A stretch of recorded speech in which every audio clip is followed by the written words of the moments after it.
여러분, 오늘 읽었던 27절 앞에는 26절이 있는데 26절에 이렇게 기록이 되어져 있네요. 이에 바라바는 그들에게 놓아주고 예수는 채찍질하고 십자가에 못 박히게 넘겨주니라. 여러분, 이미 두 번의 재판을 받았습니다. 한 번은 이스라엘 전체의 그 공동체 사내들인 공회에서 재판을 받았고, 두 번째는 실제로 사형에 처하기 위해서 빌라도 총독, 로마 총독 앞으로 끌고 가서 재판을 받았습니다. 그리고 바라바를 이스라엘 백성들에게 명절에 전례대로 놓아주고 예수는 채찍질을 했습니다. 예수 그리스도를 채찍질한 이유는 보통 사형자들이 그냥 맨몸으로 달리면, 십자가에 달리면 6일이 가기도 하고 몇 주가 흘러가기도 하기 때문에 그 즉각적으로 죽을 수 있도록 배려하기 위해서 채찍질하는 겁니다. 채찍질할 때 납이 달린 그 끝에, 채찍 끝에는 납이 달려서 한번 이렇게 채찍질할 때마다 납이 살에 탁 달라붙으면 그 맨살을 뜯어내면서 이 피가 터지고, 그 터진 그 상처 위로 핏물이 줄줄 흘러내리면 결국은 십자가에 달렸을 때 온몸에서 중력에 의해서 피와 물이 쭉 흐르면 이렇게 쇼크사로 빨리 죽을 수 있도록 배려하는 것이 채찍질입니다. 그럼 채찍질이 다 마치면 이제 십자가에 못 박도록 이끌어가는 거죠. 그러면 26절에서 바로 어디로 가야 되냐면 32절로 가야 합니다. 나가다가 구레네 시몬이란 구레네 사람을 만나매 그에게 예수의 십자가를 억지로 지워가게 하였더라. 이 구절이 나와야 되는데 그 구절 사이에 27절에 보면 이에 총독의 군병들이 예수를 데리고 관정 안으로 들어가서 온 군대를 그에게 모읍니다. 총독의 군병들이 왜 이런 일을 했을까요? 예수가 반역죄를 지었기 때문에. 그런데 보면은 그 예수가 유대인의 왕처럼 보이지 않는 거예요. 너무너무 가녀리고 너무너무 연약한 사람처럼 보이니까 희롱하기 위해서 온 군대를 모읍니다. 온 군대를 모아서 이미 죽는 사형석이 무슨 뭘 할 수 있겠습니까? 희롱하는 거죠. 당신이 왕이고 당신이 이끄는 군대가 여기 있다, 이런 제스처를 보이는 겁니다. 그러면서 그의 옷을 벗기고 홍포를 입힙니다. 예수님께서 입었던, 이미 너덜너덜해져 있을 겁니다.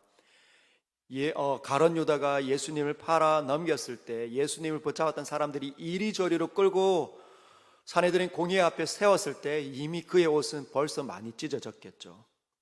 그리고 사방에서 벌써 주먹질이 날아왔습니다. 이스라엘 백성들이 예수님을 그렇게 무자비하게 주먹질했죠.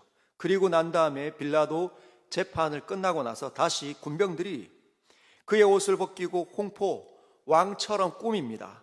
과시관을 엮어서 머리에 씌웁니다.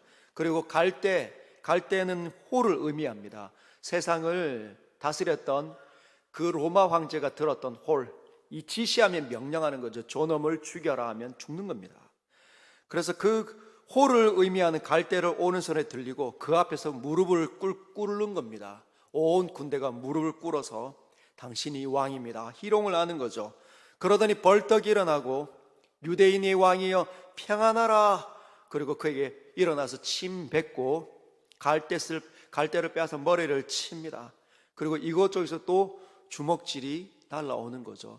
이미 우리 주님의 얼굴은 부어있고 수많은 곳에 멍이 들었지만 그들은 아랑곳하지 않았습니다. 여러분, 26절에서 32절까지 그냥 바로 십자가로 끌고 나가도 되는데 왜 로마 군병들은 이렇게 무자비했을까요? 이렇게 추악했을까요? 그들도 분명히 예수께서 예루살렘으로 들어왔던 그 소문을 들었을 겁니다. 한 사내가 들어오는데 온 이스라엘 예루살렘이 들끓는다, 호산나 다윗이여 하면서 수많은 사람들이 찬양하고 난리도 아니었다, 이런 얘기를 벌써 들었을 텐데 그런 이야기를 들어도 아무런 마음에 동요하지 않고 늘 그랬던 것처럼 사형수에 대한 모욕과 희롱과 주먹질을 했습니다. 여러분, 이들은 왜 이렇게 했을까요? 분명히 예수님에 대해서 소문을 들었을 수도 있는데 왜 이들은 이렇게 무자비한 행동을 보였을까요? 그 이유는 이들이 늘 그렇게 살아왔기 때문입니다. 늘 사형수를 대할 때 그렇게 했고, 범죄자들을 향하여서 주먹질했고, 반역자들과 전쟁에서 칼을 휘두르면서 수많은 사람들을 죽여왔기 때문에 앞에 있는 사람, 그 사람이 누구든지 간에 죄인이라고 생각하면 무자비하게 대하는 것이죠. 여러분, 이것이 우리에게 주는 교훈이 있습니다. 늘 해왔던 것처럼 이것이 내가 해야 되는 일인지 하지 않아야 되는 일인지 눈이 가려지면 보이지 않는다는 겁니다. 오랫동안 하는 습관 속에 있으면 그것이 더럽다는 생각을 못하는 거죠. 욕을 끊임없이 하는 사람들은 욕이 입에 달려있는데도 불구하고 수치를 느끼지 못하는 겁니다. 거짓말을 하는 사람들, 탐욕의 욕심에 가득 차서 늘 욕심을 부리는 사람은 욕심을 부릴 때에도 다른 사람이 던지는 그런 얼굴을 보지 못한다는 것이죠. 사랑하는 서연의 성도 여러분, 우리 안에 들어와 있는 오래된 구습이 있습니까? 그래서 우리 자신을 볼 때 누군가가 이건 아닌데라는 그 얼굴을 하는 표정들이 있습니까? 우리 자신을 돌아보기를 원합니다. 그래서 이것을 해야 되는 것인지 하지 않아야 되는 일인지 여러분 살펴보시길 바랍니다. 베드로는 이렇게 이야기합니다. 베드로전서 5장 8절에 근신하라, 깨어라, 깨어라, 영혼을 깨워라, 정신을 깨워라, 시야를 깨뜨려야 한다. 왜? 저 마귀, 대적 마귀가 우는 사자처럼 삼킬 자를 두루 찾아다니고 있기 때문이라는 거죠. 눈이 가려지면 언제든지 마귀의 손에 놀아나게 되고 마귀의 도구가 되어서 사랑하는 사람들을 흔들거나 공동체를 위협하는 자리에 우리 자신이 있게 될 수도 있다는 것입니다. 이제 희롱이 다 마친 이후에 그 로마 군병들이 예수님을 끌고 십자가에 못 박으러 나가고 있습니다. 32절 보면 나가다가 시몬이라는 구레네 사람을 만납니다. 이 구레네 사람은 우리가 보기에는 최고의 타이밍입니다. 그리고 하나님께서 그를 향한 배려고 긍휼과 은혜인 거죠. 근데 그가 알았을까요? 구레네 시몬이 알았겠습니까? 그냥 유대인의 명절 유월절이 되었기 때문에 나도 이번에 이 절기에는 꼭 예루살렘에 가서 하나님께 기도하고 하나님께 예배드리고 하나님께 예물을 드려봐야겠다, 이런 생각으로 그 시간에 이른 아침에 가는데 옆에서 우르르 그 관정에서 로마 군병들이 막 뛰쳐나오는 겁니다. 칼을 차고 척척척척척 거리더니 한 사람 끌고 나오는데 머리에 관을 쓰고 있는 거죠. 누구입니까? 예수 그리스도입니다. 옆으로 살짝 삐꼈다가 하는데 자꾸 넘어지니까 옆에 있는 로마 병사가 그 사람을 붙잡고 너 이리 와, 이거 들어. 근데 지금 오늘 그 사람은 무슨 생각했을까요? 정말 재수가 없다. 내가 이것을 지금 왜 하필이면 꼭 이곳을 지나다가, 여러분 이 빌라도 법정에서 골고다 언덕까지는 약 1km입니다. 1km. 예수께서 짊어지신 그 십자가가 얼마나 무거울까요?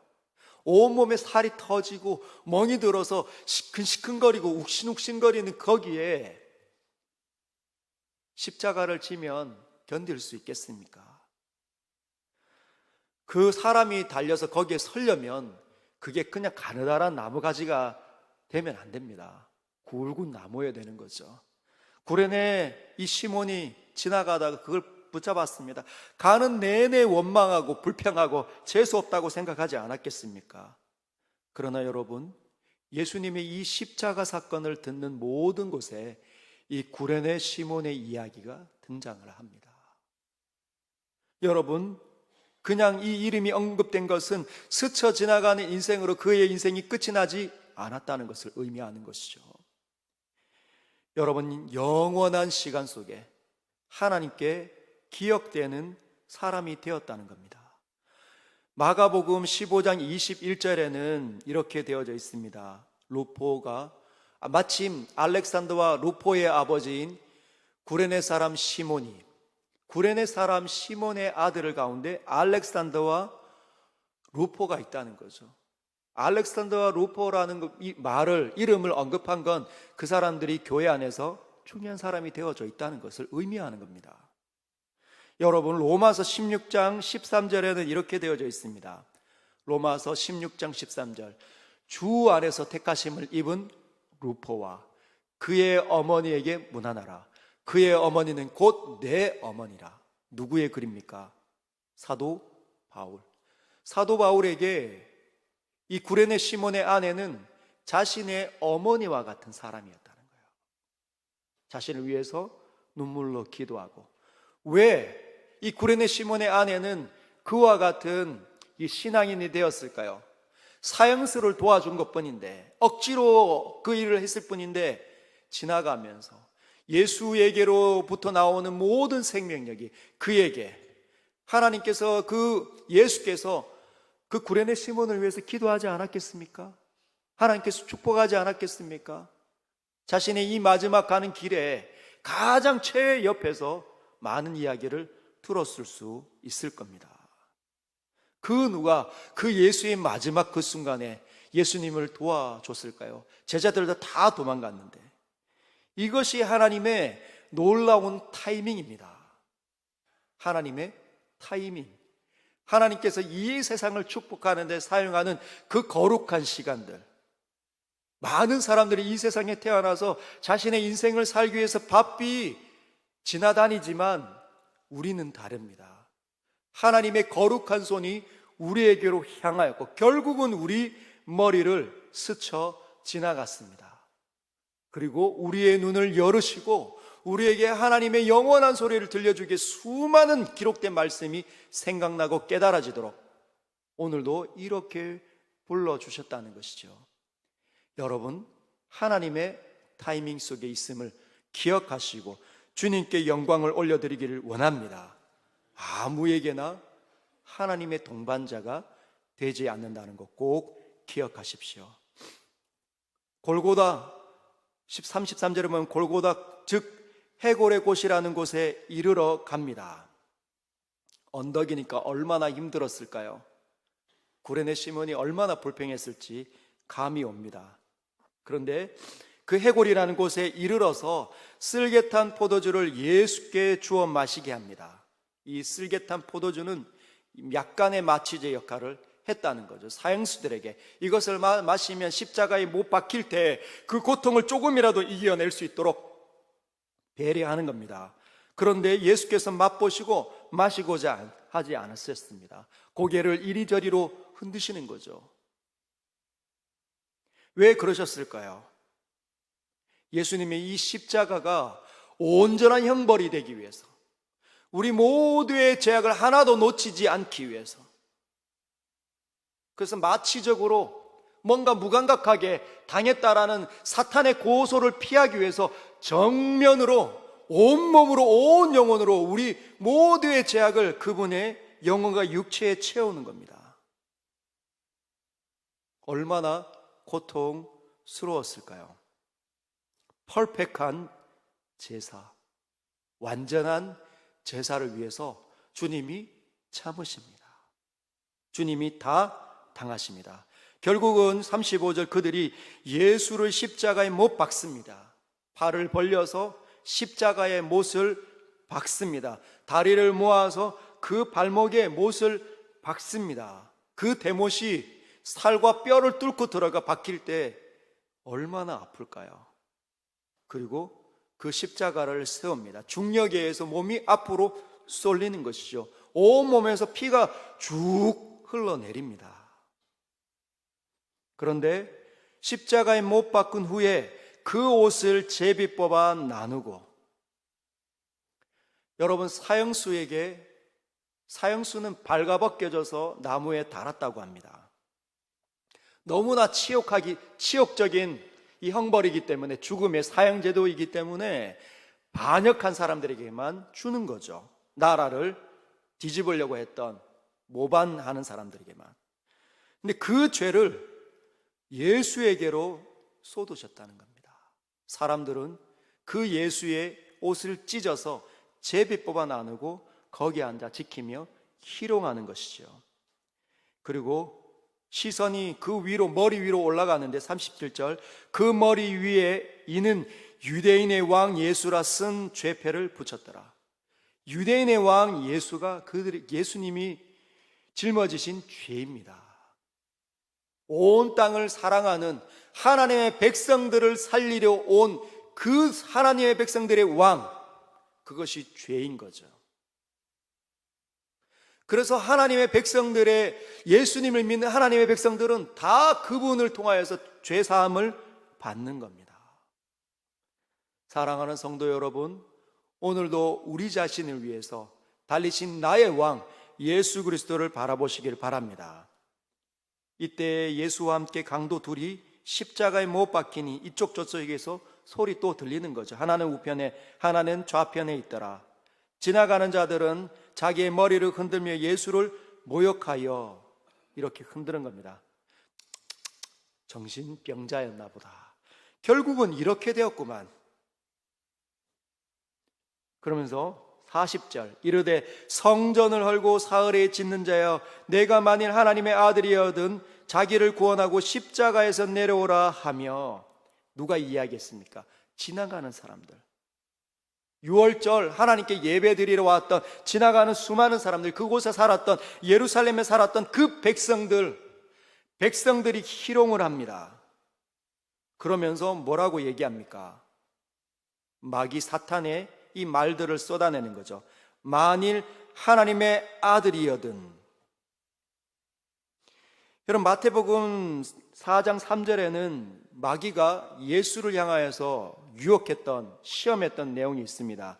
네가 만일 하나님의 아들이거든 이 돌들을 향하여서 명명하여서 떡이 되라, 이렇게 시험을 합니다. 마귀는 여전히 예수의 이 정신을 흔들려고 합니다. 예수의 분노를 일으켜서 그 모든 희생제사를 무너뜨리도록. 네가 만일 하나님의 아들이거든. 근데 마귀의 유혹에 백성들이 넘어가 있는 거죠. 두 번째 부류들이 또 나옵니다. 41절, 그와 같이 대제사장들도 서기관들과 장로들과 함께 희롱하여 이르되, 그 백성들을 하나님의 말씀으로 가르치고 하나님과 영원한 사귐이 있도록 있는 사람들이 바로 대제사장들, 1년에 한 번 들어가서 이스라엘의 전체 죄악을 속하려고 하는 그 직분을 맡은 사람들이 바로 대제사장들인데, 그들이 하나님을 희롱합니다. 서기관들과 장로들, 말씀을 백성들에게 가르치고 인도해야 되는 그들이 하나님을 향하여서 희롱합니다. 42절에 그가 남은 구원하였으되 자기는 구원할 수 없도다. 그가 이스라엘의 왕이로다. 지금 십자가에서 내려올지어다. 그리하면 우리가 믿겠노라. 네가 만약 하나님의 아들이면 지금 십자가에서 내려와라. 그러면 우리가 믿겠다. 마귀가 예수 그리스도의 마음을 흔듭니다. 43절, 그가 하나님을 신뢰하니 하나님이 원하시면 이제 그를 구원하실지라. 그의 말이 나는 하나님의 아들이라 하였도다 하며. 그럼에도 불구하고 예수님께서는 그 모든 것들을 침묵하십니다. 시편 22편 6절 같이 한번 읽어볼까요? 예수님의 마음으로 한번 읽어보도록 하겠습니다. 시작. 나는 벌레요 사람이 아니라 사람의 비방거리요 백성의 조롱거리이니이다. 예수님의 마음입니다. 나는 벌레다. 나는 사람이 아니다. 사람의 휘방거리요 백성의 조롱거리다. 이것이 예수님께서 우리를 위해서 참으신 겁니다. 왜 참으셨습니까? 지나가는 사람들은 그냥 아무것도 깨닫지 못하니까 자기의 죄를 먹고 마셔서 죽는다 말하지만 이사야 53장은 이렇게 이야기하죠. 이사야 53장 4절부터 6절까지 그는 실로 우리의 질고를 지고 우리의 슬픔을 당하였거늘 우리는 생각하기를 그는 징벌을 받아 하나님께 맞으며 고난을 당한다 하였노라. 그가 찔림은 우리의 허물 때문이요 그가 상함은 우리의 죄악 때문이라. 그가 징계를 받음으로 우리는 평화를 누리고 그가 채찍에 맞음으로 우리는 나음을 받았도다. 우리의 허물 때문에 그분이 찔렸고 우리의 죄악 때문에 그분의 온 몸과 영혼이 상함을 받았습니다. 그러나 그가 징계를 받았기 때문에 우리는 하나님과의 이 샬롬 에이레네를 누리고 그가 채찍에 맞았기 때문에 우리는 다시 회복이 되었다는 것이요. 6절에 우리는 다 양 같아서 그릇 행하여 각기 제 길로 갔거늘 여호와께서는 우리 모두의 죄악을 그에게 담당시키셨도다. 할렐루야. 예수께서 우리를 참으셨기 때문에 우리는 이 자리에 다시 영혼이 살아난 사람으로 하나님과 이어진 사람으로 나음을 받은 사람으로 서 있습니다. 여러분, 우리 시간을 돌아볼까요? 나는 어떻게 살고 있는가? 이 고난주간에 나를 위하여서 영원한 피를 흘리신 그 보혈을 아낌없이 흘리시고 참아내신 예수 앞에 나는 어떠한 인생을 살고 있는가? 첫 번째, 그 예수를 자랑하는가? 그 예수께서 나의 최고의 하나님의 선물임을 깨닫고 자랑하고 기뻐하고 있는가? 아니면 무감각하게 마치 지나가는 사람처럼 한번 힐끗 보는 정도인가? 아니면 최고의 선물이기 때문에 그 포장지를 열어서 날마다 경험하고 날마다 기뻐하고 즐거워하고 있는지 한번 돌아보시길 바랍니다. 두 번째는 삶을 가꾸고 있는지 돌아보십시오. 누구든지 나를 따라오려거든 자기를 부인하고 자기 십자가를 지고 나를 따를 것이라. 여러분, 십자가를 지는 것은 상상만으로 하는 게 아닙니다.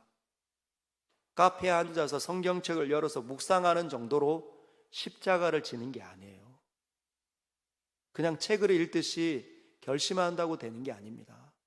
십자가를 지는 건 무거운 거고 고통스러운 거고 힘이 드는 거고 목에서 피냄새가 나는 겁니다. 누구든지 나를 따라오려거든 그 일을 해라. 사람을 살리려거든 사람에게 복음을 나눠주려거든 그 모든 것들을 인내하는 거죠. 멸시와 천대와 조롱거리. 그들은 모릅니다. 그러나 우리는 아는 거죠. 왜 압니까? 비록 우리에게 고난과 고통의 시간들이 찾아와 있다 할지만 나를 향하신 하나님의 사랑을 경험했기 때문에 이 길만이 하나님의 영원한 나라 속으로 들어가는 것인 줄 알고 우리의 인생과 남은 시간을 그분에게 온전히 드리는 겁니다. 사랑하는 서연의 성도 여러분, 오늘도 승리하시길 주님의 이름으로 축복합니다.